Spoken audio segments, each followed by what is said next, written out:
Olá pessoal, tudo bem com vocês? Vamos dar sequência aqui à nossa aula, né?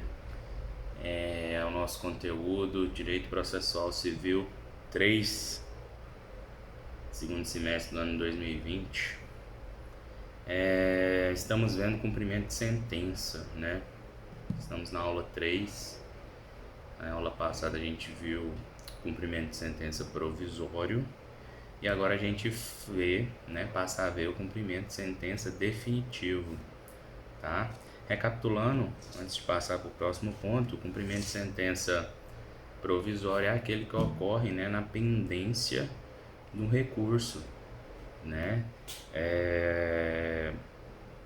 Será aquele que ocorrerá quando a decisão ou a sentença a qual eu peço cumprimento está, né, pendente de um recurso que foi recebido tão somente no efeito devolutivo, beleza? Então, as mesmas regras do cumprimento provisório são as que a gente utiliza no cumprimento definitivo. O cumprimento provisório, repetindo, vai seguir todo o procedimento que a gente passa a ver a partir de agora, beleza? Então, vamos lá? Como que se dá, primeiro recapitulando, o que é cumprimento de sentença? Gente, cumprimento de sentença nada mais é que uma petição interlocutória, porque a gente já vai ter um processo em curso, feita para o juiz que decidiu a causa, informando que, via de regra, tá? Porque tem aquelas exceções daqueles 4 títulos executivos judiciais que a gente já mencionou. Olha lá no 516, parágrafo único. Uma petição interlocutória informando o juiz o quê? Que o devedor não cumpriu de forma espontânea a obrigação.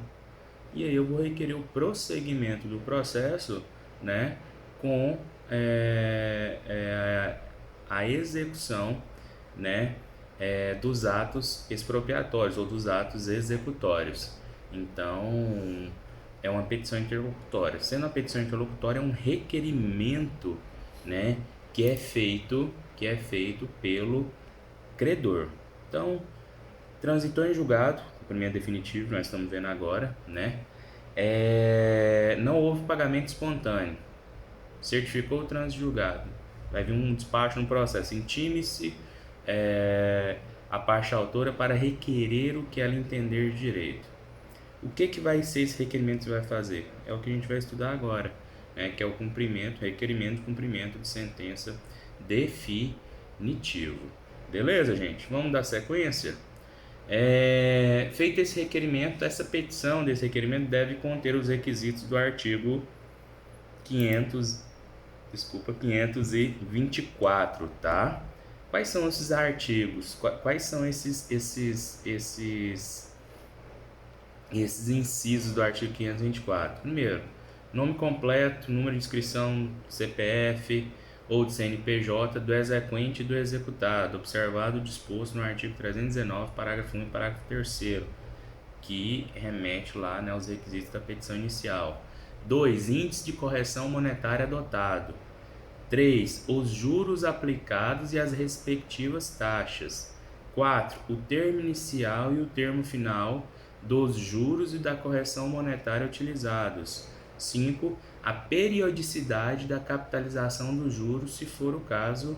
6. A especificação dos eventuais descontos obrigatórios realizados. 7. A indicação dos bens possíveis de penhora sempre que possível.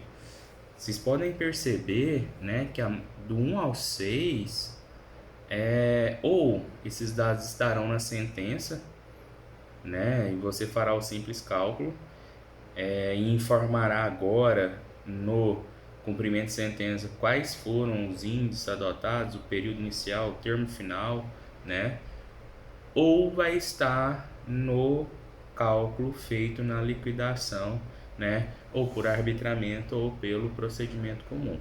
Então, uma petiçãozinha básica informando, né, o valor, o quantum devido, né, o quantum debitor, né, para que o processo prossiga com a intimação do devedor para pagamento daquele valor. Então, o cumprimento de sentença, você informa o valor final, informa, né, como é que chegou esse valor final. Então você tem que informar os juros, o índice de correção, o termo inicial, a periodicidade, para aí o processo prosseguir. Beleza? Feito esse requerimento, o executado será intimado via advogado para pagar em 15 dias. Pagamento espontâneo. Professor, mas ele não podia pagar de forma espontânea? Sim. Esse pagamento aqui é um pagamento espontâneo, né, já ocorrido com requerimento do cumprimento de sentença, sem que haja penalidade, agora a gente vai ver, para o executado.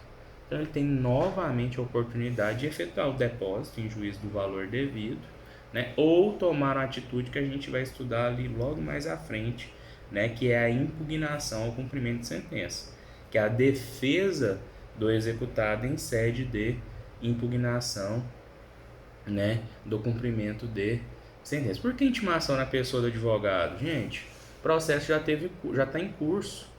O executado ele já tem um advogado constituído. Professor, mas tá, e se o requerimento não for feito logo após o trânsito julgado, a parte demorar mais que um ano? Passou de um ano, a intimação é feita na pessoa do executado, certo? Passou de um ano, a intimação é feita na pessoa do executado. Gravem essas informações. Essa matéria que nós estamos estudando está lá entre os artigos 523 a 527. Leitura obrigatória desses artigos, beleza? Intimou para ele pagar em 15 dias. Se ele paga de forma voluntária e dentro desses 15 dias, o que acontece? Extingue-se o processo, arquiva, né? Determina essa liberação da quantia para o exequente. Acabou, certo? Acabou. Não há prosseguimento do processo nesse caso. Agora, se não ocorreu o pagamento,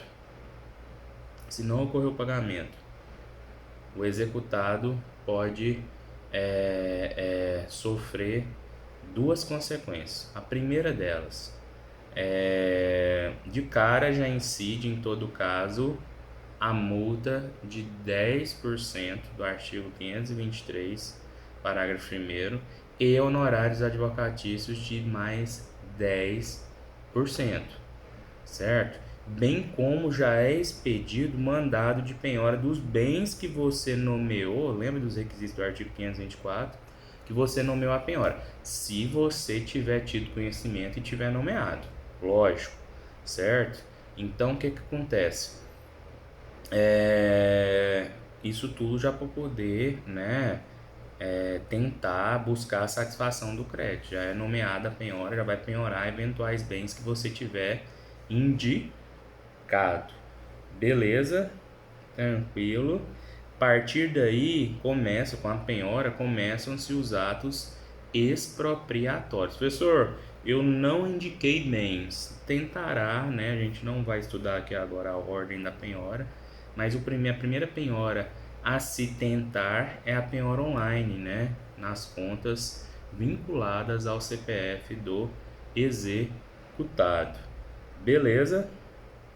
Tranquilo. O que pode acontecer? Segunda situação. Passou esses 15 dias.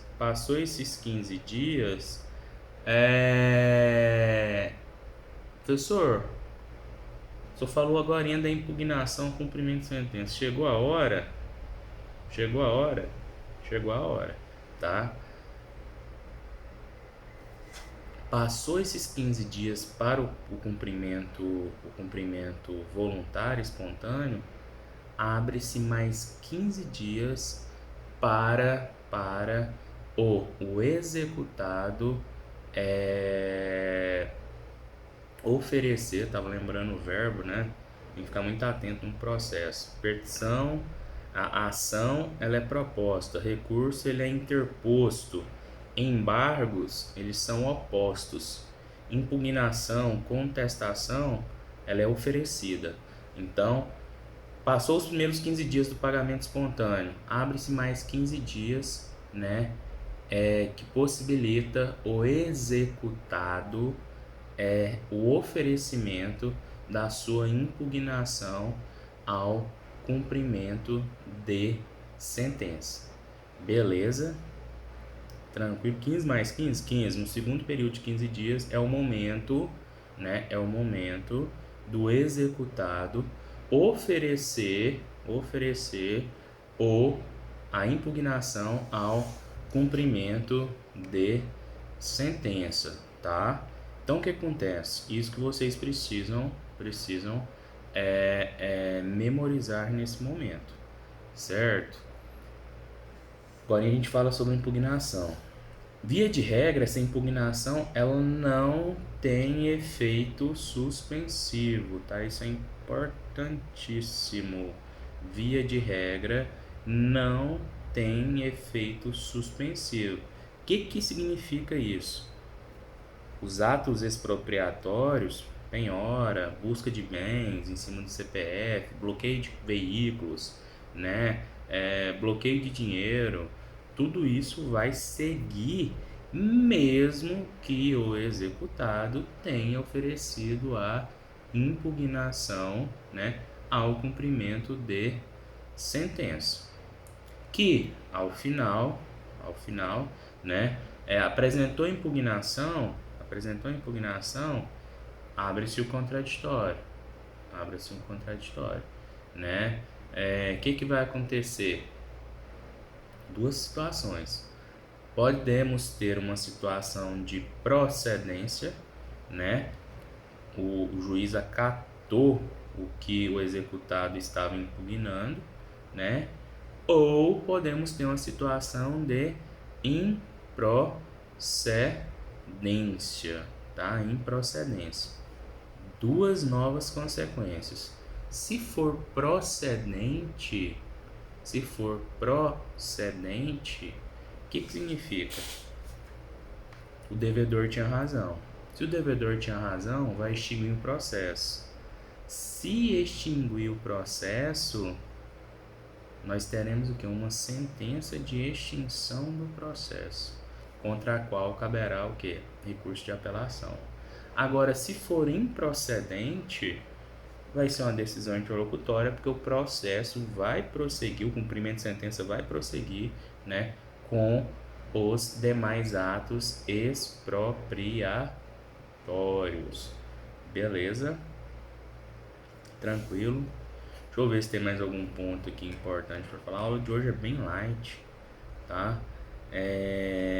Leia o material que está disponibilizado, é mais curto que o da aula passada.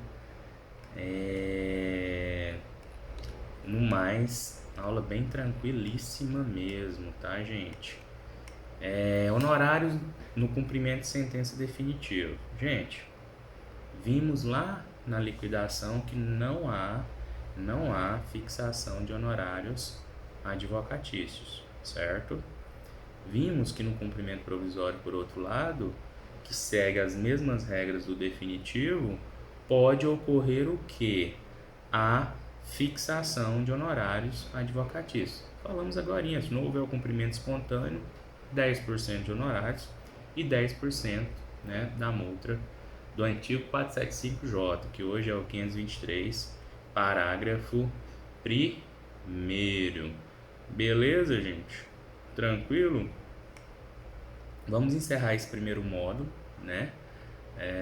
Aula bem leve mesmo, e aí a gente volta para estudar a impugnação ao cumprimento de sentença, porque o procedimento a gente já viu aí, tá bom? Até mais, até agorinha.